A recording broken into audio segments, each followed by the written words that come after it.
Merci de votre présence. J'essaie juste de m'échauffer la voix et de vérifier que vous m'entendez bien.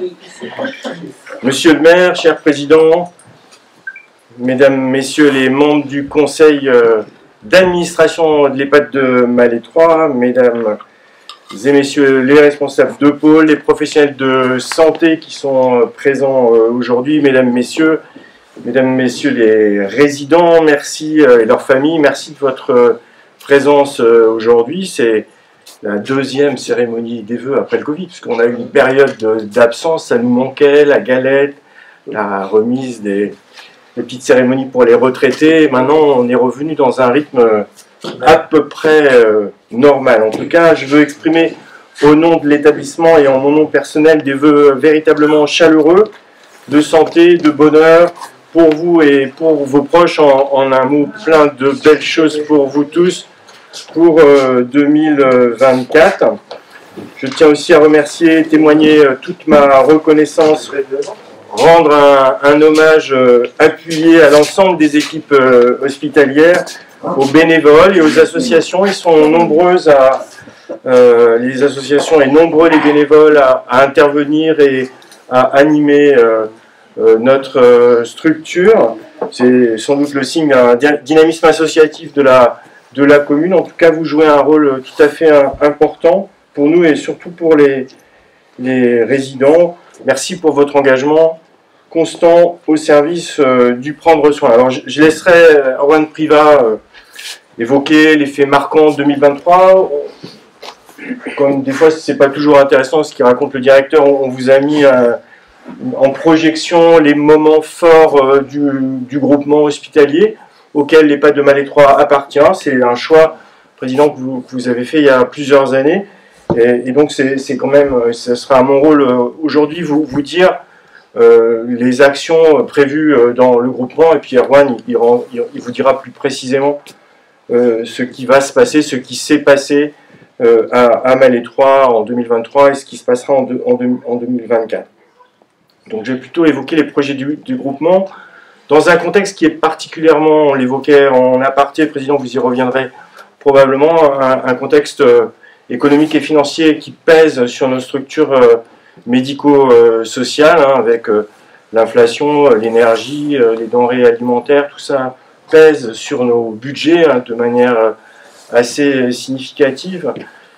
On est très soutenu par le conseil départemental. C'est un des départements qui, au niveau national, fait partie des 10 qui viennent le plus en appui des structures médico-sociales. Pour autant, nos structures quand même peinent dans ce contexte-là. Bon, c'est quand même dans ce contexte que toutes nos structures médico-sociales se trouvent. C'est pas propre à celle de Malétroit. Il faut que vous sachiez que ça touche 80% au moins des structures médico-sociales de Bretagne et du territoire. Ça nous fait espérer, et c'est annoncé, mais une loi dite grand âge pour qu'on puisse sortir de ces difficultés-là et qu'on puisse réellement disposer des budgets pérennes et stables pour faire fonctionner nos établissements. C'est un point tout à fait important. Il nous faut aussi, et je vais insister sur ces deux aspects-là, pour prendre en charge correctement les résidents dans une situation où la population de notre territoire va croître, va vieillir, avec une progression des maladies chroniques. Il faut qu'on puisse évidemment adapter nos orientations stratégiques à ce qui va se passer dans les années à venir. Donc là, le premier élément sur lequel je veux insister, qui concerne l'ensemble du groupement, c'est pour prendre soin des patients et des résidents, d'abord et avant tout, c'est notre mission première. Il nous faut pour 2024 définir notre stratégie de groupement pour les 5 prochaines années. Alors, on avait une stratégie de groupement, on en a défini une, la première territoriale il y a quelques années, c'était en 2019 si ma mémoire est bonne. On doit se projeter à partir du projet régional de santé nouvellement validé et adopté. On doit définir nos orientations stratégiques pour les 5 prochaines années. C'est pratiquement finalisé, en tout cas le PMSP, projet médico-soignant partagé numéro 2, qui donne orientations médicales et soignantes est déjà validé par l'agence, mais on devrait d'ici le printemps pouvoir avoir défini et obtenu la validation de l'agence régionale de santé et du département sur toutes les autres politiques territoriales. C'est véritablement un point assez clé. On a aussi besoin de structures et d'architecture adaptée à la prise en charge des patients et des résidents.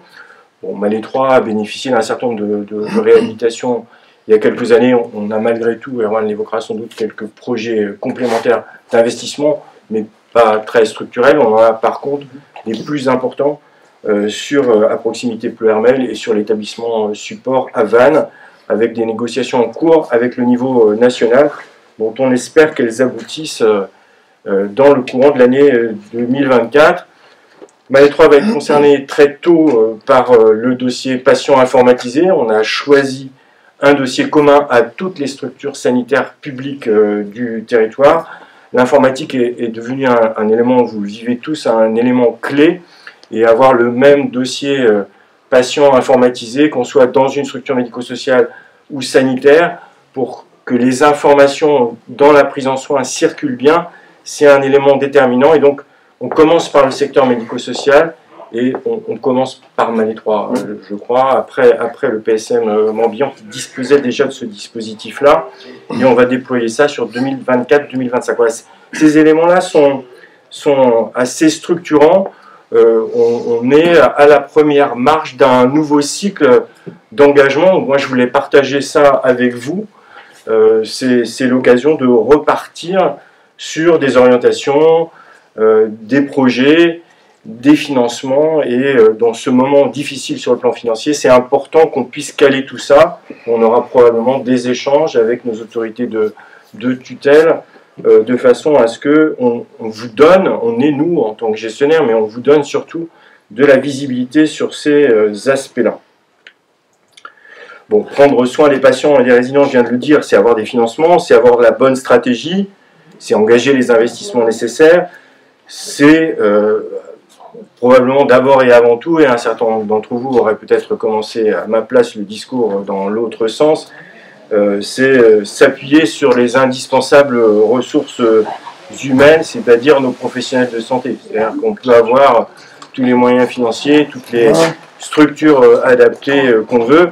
Si on ne peut pas s'appuyer sur des professionnels et des compétences, on aura quand même du mal à répondre à nos missions. Et vous savez à quel point, c'était déjà le cas avant le Covid, mais un certain nombre de choses ayant évolué, cette question-là est extrêmement forte.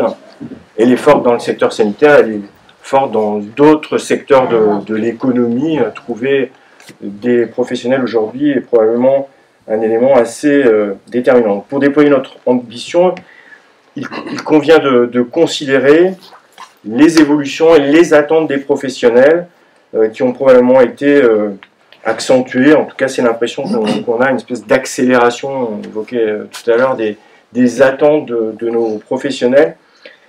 Leur engagement, évidemment, est toujours là. On ne fait pas le choix du soin par hasard, mais nombre d'entre eux l'expriment différemment. Le besoin de sens est souvent mis en avant. Le besoin de reconnaissance de tout temps a été indispensable, de bienveillance, de travail en équipe, de participation aux décisions, de respect de l'équilibre vie professionnelle et vie personnelle.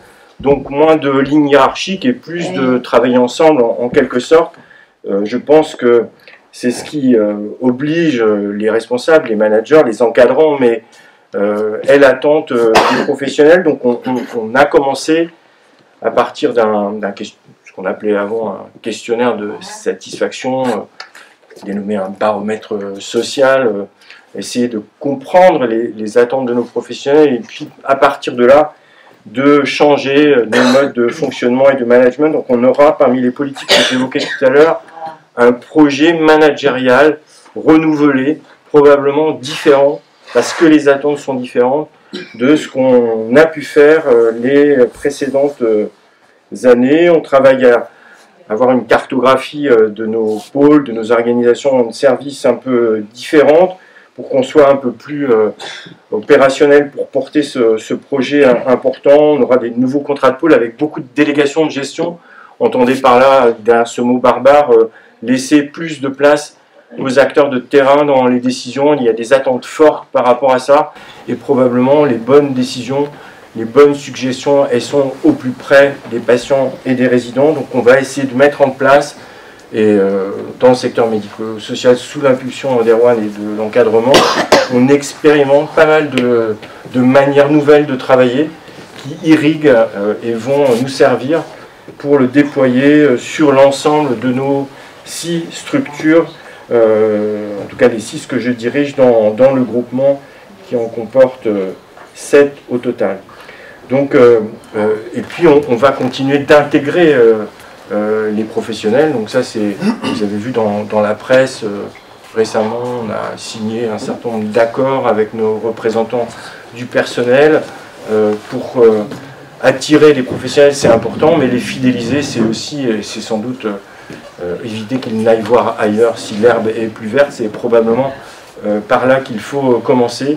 Donc les intégrer, les stagiairiser, les contrats à durée indéterminée rapidement donnés sont probablement parmi, je ne veux pas être trop long, mais parmi plus de formation, un projet de formation ambitieux pour les adapter à des situations qui évoluent. En tout cas, sachez qu'on aura encore une fois cette année une attention marquée au-delà des stratégies et des investissements à nos professionnels de santé.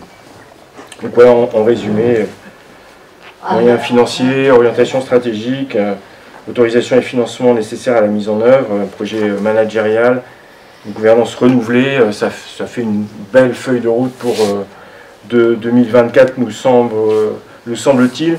2024 est un peu une année, on le ressent, y compris dans nos vies personnelles, mais en tout cas pour le milieu hospitalier, c'est probablement, et notre territoire, une année assez clé, une année possiblement charnière, où on va poser les bases d'un hôpital, de structure médico-sociale renouvelée pour se préparer à des évolutions qu'on pressent assez significatives en matière de grand âge.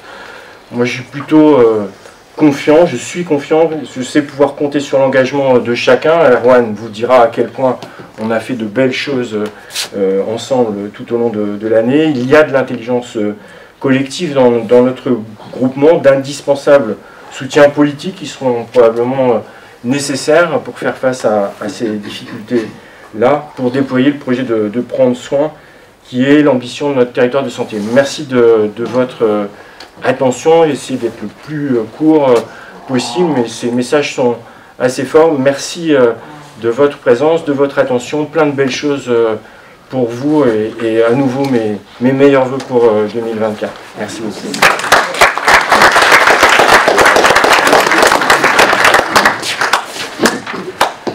Bien, à mon tour de vous souhaiter... Faut que je me taise? Bon bah...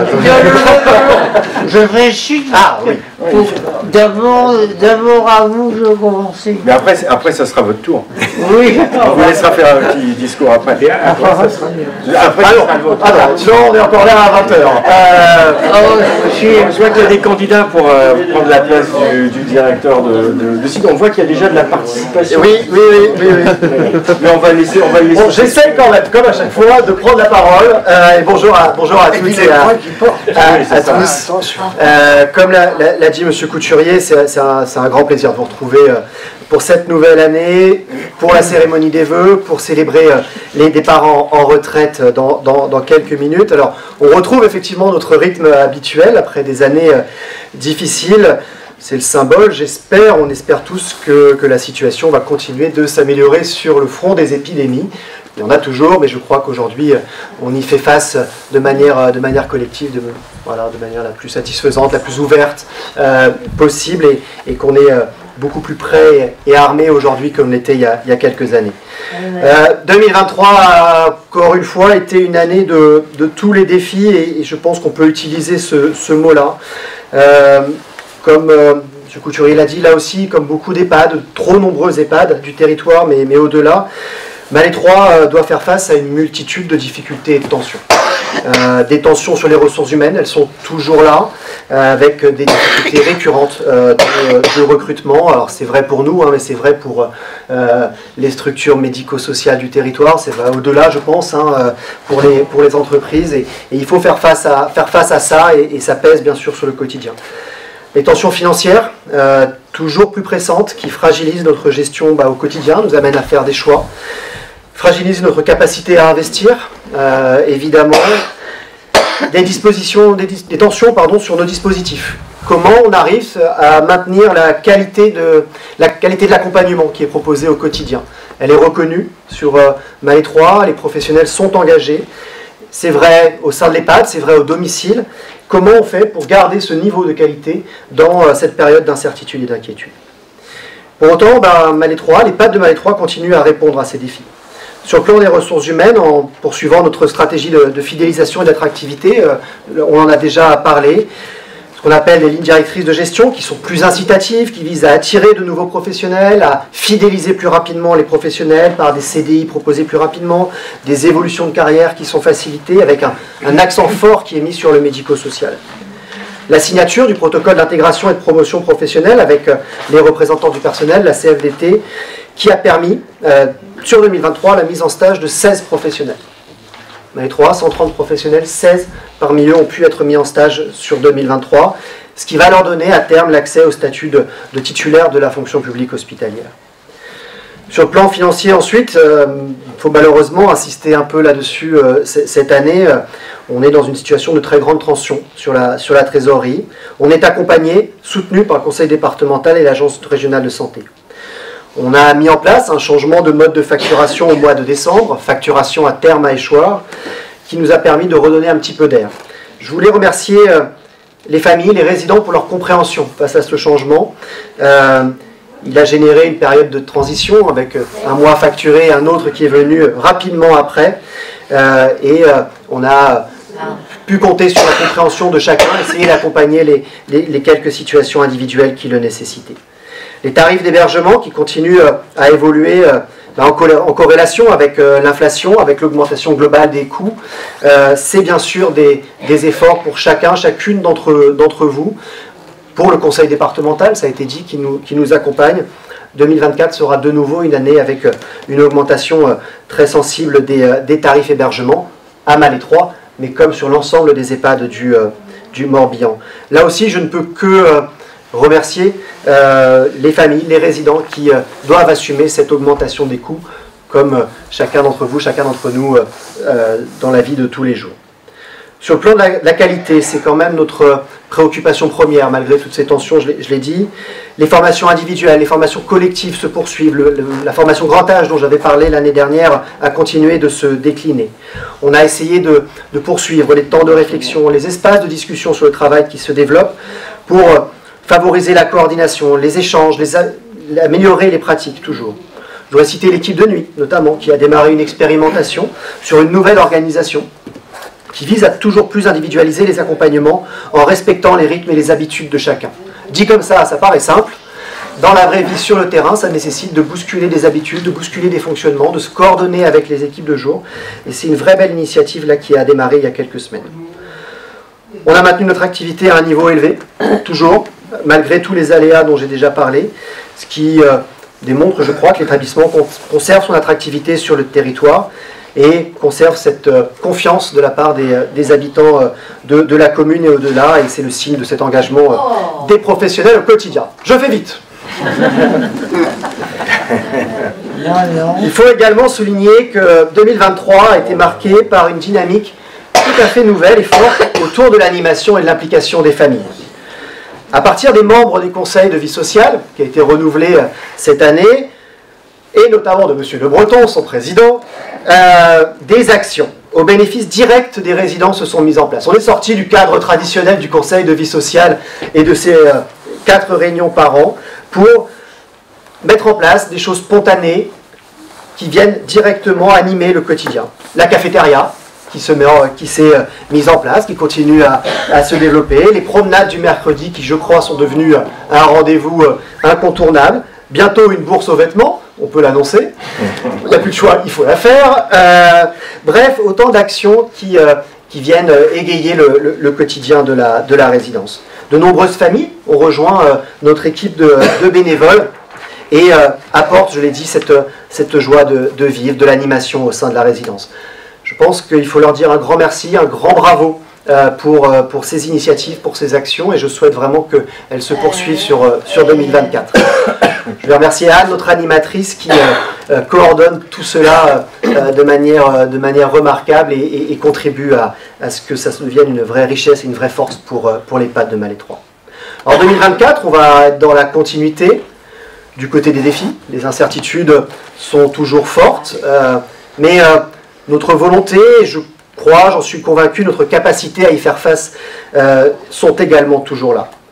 Le lien avec les familles et au-delà, avec tous les acteurs de la commune, vont continuer, je le pense, je le souhaite, à se développer encore plus. Les écoles, le lycée, la résidence autonomie, la clinique des Augustines, le CCAS, la mairie bien sûr, je vais en oublier, sont nos partenaires privilégiés. On a déjà des coordinations institutionnelles, mais aussi et surtout des partenariats du quotidien, des actions intergénérationnelles qui fonctionnent toujours très bien, les partages d'initiatives. Maintenant, quand quelque chose se passe à un endroit, on partage pour que les partenaires puissent y aller. Bref, tout ça fait de Malétroit, toujours c'est un acteur important sur la commune pour l'accompagnement des aînés, et l'EHPAD continue de prendre toute sa place dans ce riche environnement local. L'enjeu de l'attractivité, il demeure central. On travaille sur notre stratégie de communication. On a un site internet. Je vous encourage à faire plein de clics sur le site internet pour le faire monter dans les moteurs de recherche. On va continuer à essayer de l'alimenter et que chacun puisse y trouver les informations qu'il souhaite. On veut mettre sur 2024 en avant, en valeur, les métiers, les professionnels, notre territoire, pour attirer les nouveaux collègues. Donc on va développer cette communication sur les réseaux sociaux, dans la presse, pour mettre en avant toutes les belles initiatives qui sont portées au sein de l'EHPAD. La qualité, encore et toujours, c'est notre cœur de métier, c'est ce qui doit nous rassembler. Le changement de dossier patient informatisé, ça a été déjà longuement évoqué, je ne vais pas faire trop long, mais on est les premiers de la direction commune à y aller dans quelques jours maintenant, puisque c'est au mois de février qu'on va faire la bascule. C'est un gage à terme de sécurité, de traçabilité. Ça va nous aider quand il y a des hospitalisations, quand il y a des entrées. Ça va être un outil précieux, pour les médecins, avec des accès à distance possibles, y compris les médecins de ville. Donc autant d'éléments du quotidien qui seront importants lorsqu'il sera déployé. Bon, maintenant il faut le déployer, donc une étape importante qui va mobiliser beaucoup les professionnels dans quelques semaines. La préparation des évaluations externes, la mise en œuvre des actions du contrat pluriannuel d'objectifs et de moyens qui a été enfin signé en 2023 vont être la trame et le guide de nos actions et de nos projets sur l'année qui vient, sur des choses qui sont le plus concrètes et le plus terrain possible. Bref, et je vais m'arrêter là, vous l'aurez compris, l'année démarre avec son lot de difficultés, bien sûr, toujours son lot de projets, on y tient. Notre cohésion, notre capacité, c'est un des points forts de l'EHPAD de Malétroit, à maintenir un dialogue social constructif, exigeant, certes, mais toujours constructif et dans l'intérêt de l'établissement et des résidents, seront nos meilleurs atouts pour faire face à tous ces défis. Et je ne doute pas, encore une fois, que nous saurons ensemble les relever. Bref, j'ai fait un petit peu long, mais je conclurai simplement en vous souhaitant une très belle et heureuse année 2024. Merci encore à toutes et à tous d'être là cet après-midi.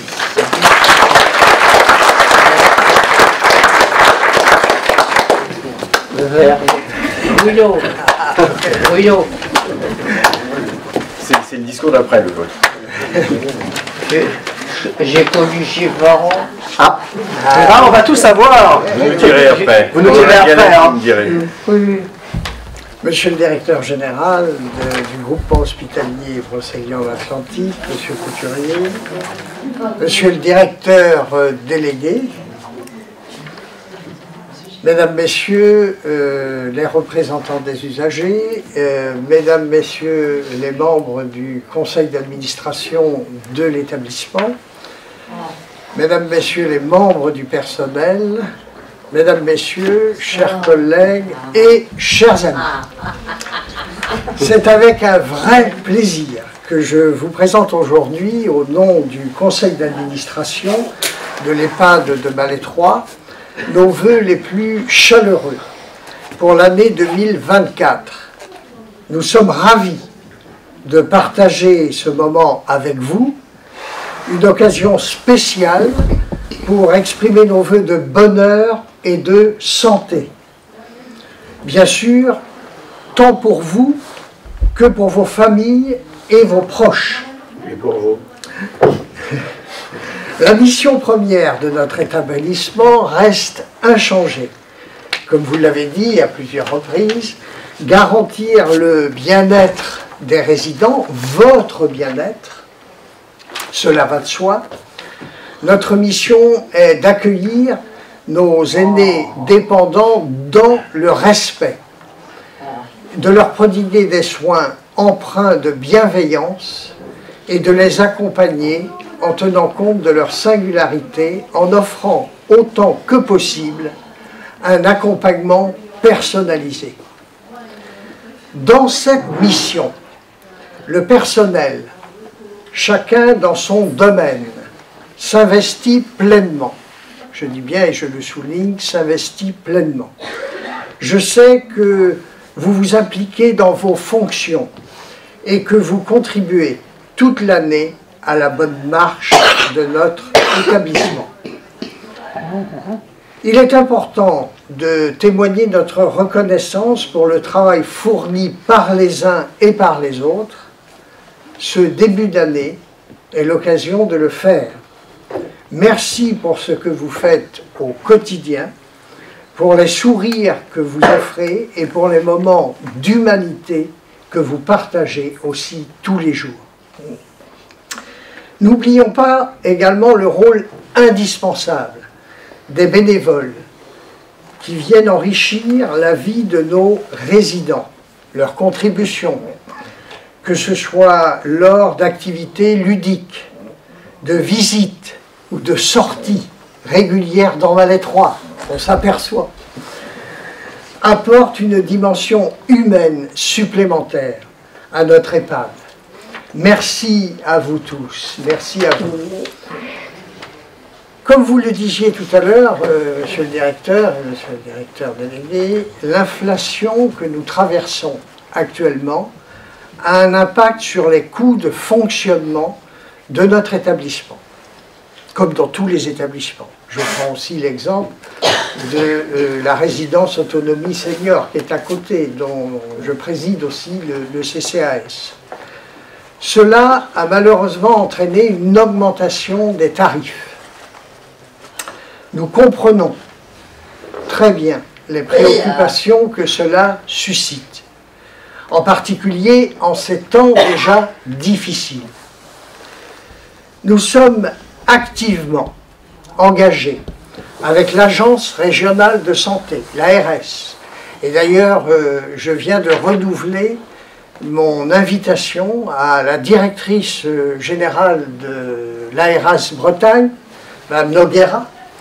Je souhaite qu'elle vienne à Valais 3 cette année, elle viendra en notre compagnie, je l'espère, pour lui faire visiter tous les établissements de santé de Valais 3. C'est quelque chose qui tient à cœur à l'équipe municipale. Et je remercie aussi le conseil départemental. Nous avons eu la visite l'année dernière de son président, David Lapartien, et comme vous l'avez dit, le conseil départemental du Morbihan fait partie des conseils en France qui soutiennent le mieux l'âge, le grand âge. Nous travaillons ensemble pour trouver des solutions, et je crois, et j'en suis persuadé, que nous y arriverons. Nous trouverons des solutions avec l'ARS, nous trouverons des solutions avec le conseil départemental encore en plus, je pense, dans le but de maintenir la qualité des services et l'accompagnement, votre accompagnement. Donc, je vous remercie à toutes et à tous de votre attention et vous souhaite à nouveau une excellente année 2024 sous le soleil à Valais 3.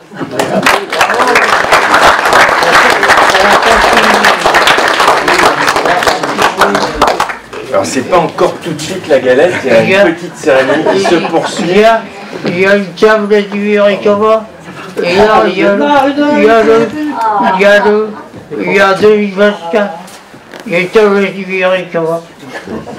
Non, ce que je veux dire, c'est 2024 et puis les années. Ah, les années. Ah, voilà. Ouais, mais on va pas faire l'année d'après, parce qu'il faut qu'on revienne quand même. On est en 2024. On va pas en fait que 2025. On fait que 2024. On est en 2024. Oui, non, parce qu'on a pris l'engagement. Mon anniversaire, c'était le 5 janvier 1951. Et Maurice Chénois était dans la école au lycée Québec. D'accord. On avait, il était le 5 janvier 2000, le 5 février 44. Et si on fêtait les retraités? Allez, Hein, allez, on va fêter les retraités. on vous garde encore quelques minutes pour fêter les retraités. Alors il y a eu 8 départs en retraite cette année à Malétroit. C'est une très belle nouvelle, sans doute pour celles et ceux qui partent à la retraite. C'est beaucoup moins une bonne nouvelle pour nous. Pourquoi? Parce que des professionnels de grande valeur, des professionnels engagés pour certains depuis de très nombreuses années au sein de l'établissement, qui en ont connu toutes les transformations sur les dernières décennies, eh bien, ils ont choisi, plutôt que de rester parmi nous, de profiter de leur retraite. Alors, on vous comprend bien sûr, mais vous allez nous manquer, vous nous manquez déjà. Pour autant, on va faire notre travail et fêter votre départ quand même comme il se doit. 6 d'entre vous ont pu être présents cet après-midi et 4 on me fait Il y a un changement, il y en a qui ont un agenda trop chargé, ou sont encore organisés en tant que retraités. Encore des retraités qui vont nous faire le coup, qui sont débordés et qui ne savent pas comment s'en sortir.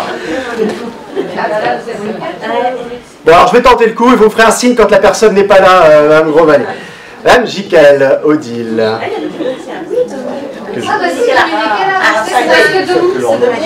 Ah, bon, bah, je vais le montrer. Venez jusqu'ici. Merci d'être là. Alors, vous êtes né à 24 octobre au Roque-Saint-André. Oui. Jusqu'ici, j'ai bon.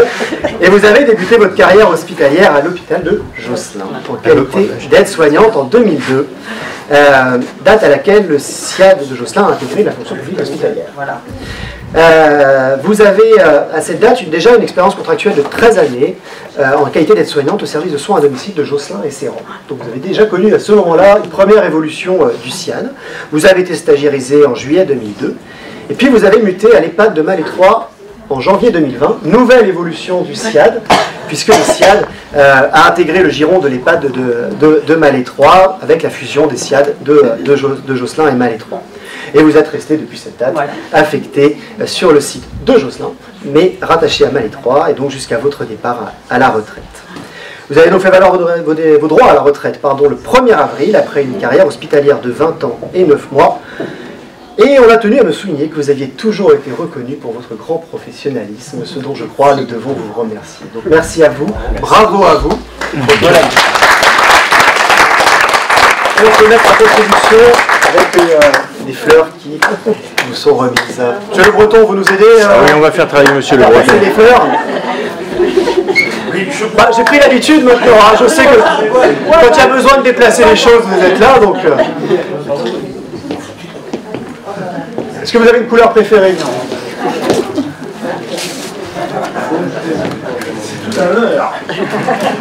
C'est très utile les bénévoles, très utile. Merci. Bravo. Merci.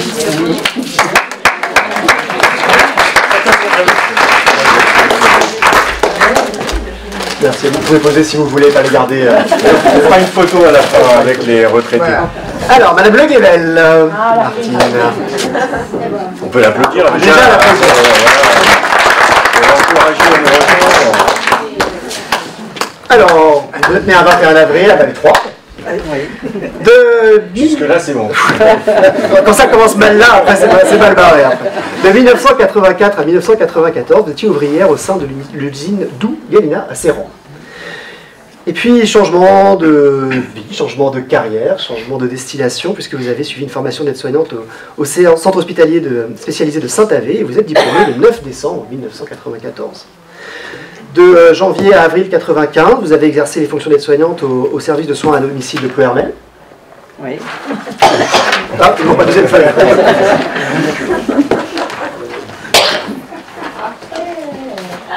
Et puis vous avez débuté votre carrière à l'hôpital de Maille 3 le 1er juin 1995 et vous êtes nommé alors stagiaire.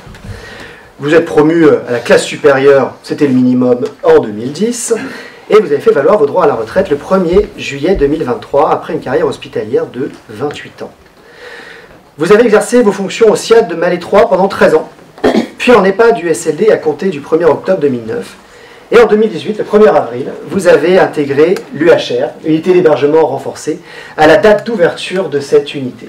Vous avez donc accompagné de 2018 à 2003 toute cette création, cette ouverture, avec l'enthousiasme, avec aussi sans doute toutes les péripéties qui accompagnent la création d'un service comme celui-là, qui n'est pas n'importe quel service. Vous avez toujours été force de proposition dans vos missions, et au-delà, dans vos mandats de représentante du personnel. Vous avez toujours eu à cœur, et j'en ai été témoin, de préserver l'autonomie des personnes accueillies, et vous avez jusqu'au bout démontré cet engagement. Donc pour tout cela, et pour toute cette carrière, bravo et merci à vous. Merci beaucoup.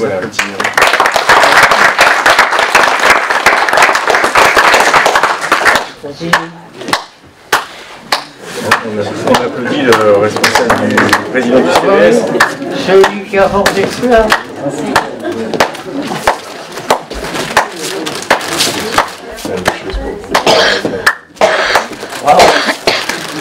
Oui. Madame Bélanger, Catherine. On est gilet. Bravo. Alors,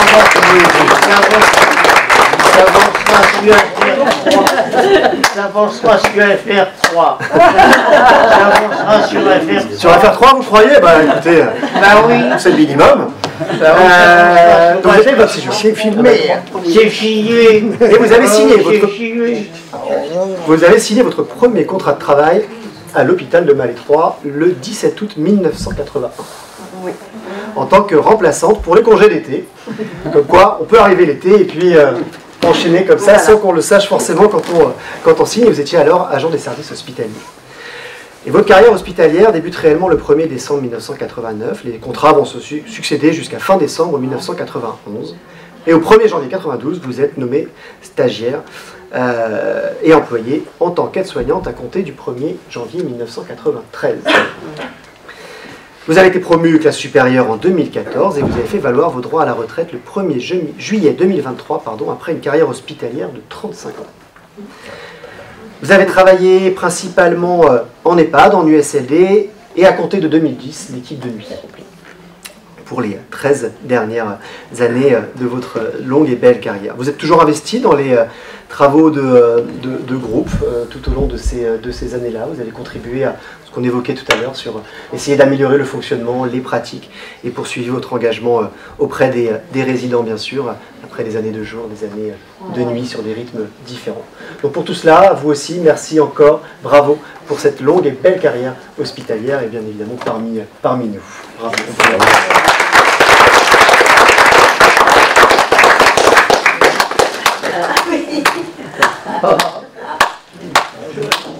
Je continue. Merci.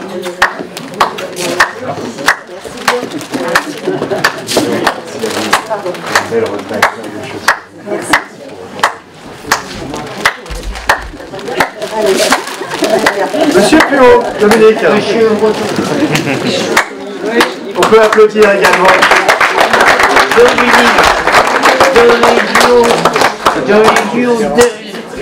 Il est diacre. Encore trois, il faut que je garde ma voix, hein, donc il faut m'aider. Bon, monsieur Puot, vous êtes né le 21 janvier. On n'est pas très loin de votre date d'anniversaire. En Vendée. Vous êtes nommé aumônier alors à Tiertan, à l'EHPAD de Maille 3 en 2015, le 1er janvier pour être exact, et vous aviez remplacé monsieur Émile Quédic. Depuis cette date-là, et moi j'en ai pu en témoigner, on s'est rencontrés à plusieurs reprises, vous avez toujours été près des équipes, vous avez toujours été disponible auprès des résidents, des familles, parfois quelle que soit l'heure, le jour et le moment, et dans des moments qui sont aussi des moments difficiles et solennels. Vous avez su fédérer une équipe de bénévoles qui est toujours présente et qui, notamment le vendredi après-midi, le jour de la messe, vient chercher, accompagner, animer ce temps toujours attendu, toujours fort, qu'on a maintenu, parfois contre vent et marée, dans les moments les plus difficiles de la crise du Covid. Vous avez fait le choix de faire valoir vos droits à la retraite le 1er juillet de l'année dernière. Votre remplaçant est déjà parmi nous dans la salle. Merci pour ces années parmi nous, merci pour tout le travail, je ne sais pas si on peut l'appeler comme ça, accompli au sein de l'EHPAD de Malétroit. Merci et bravo. Merci.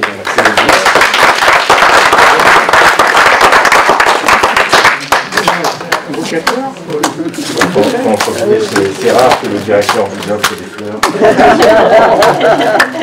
Il arrive facilement.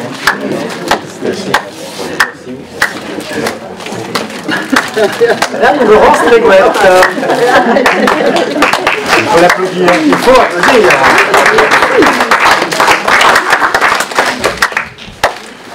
Alors, Mme Trégouette, vous êtes née le 25 août à Malétroit.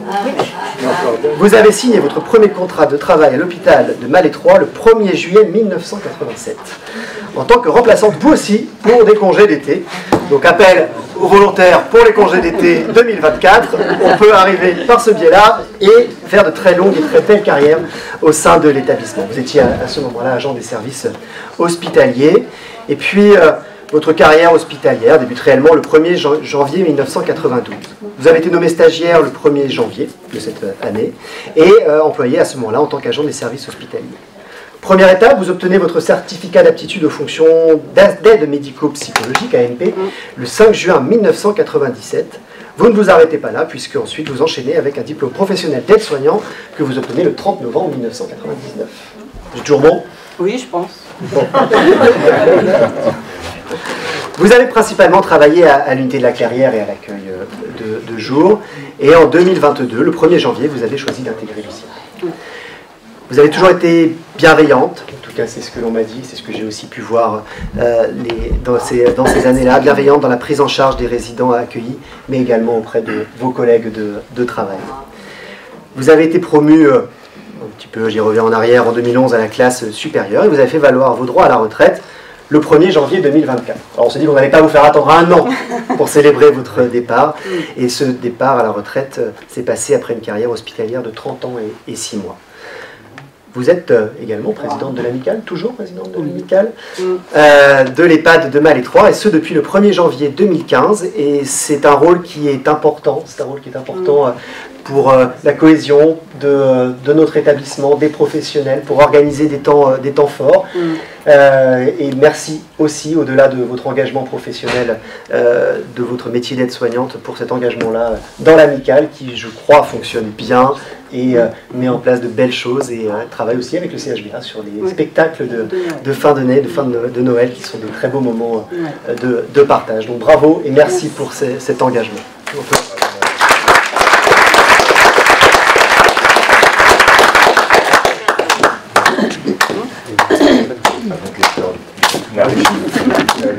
Je vous retourne.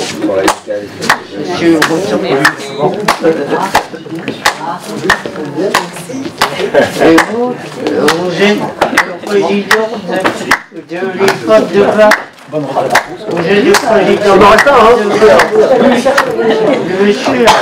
Monsieur d'Orléans, Thierry. Il n'est pas là, je ne le voyais pas. Il est exclu. Eh bien, on le remercie pour cette carrière. Je garderai le discours pour le moment où je le verrai. Et on va faire une petite photo. On va faire une photo et après nous pourrons passer à la galette. Monsieur le Breton vous mettra au travail pour la galette aussi. On va faire la photo si vous voulez bien pour.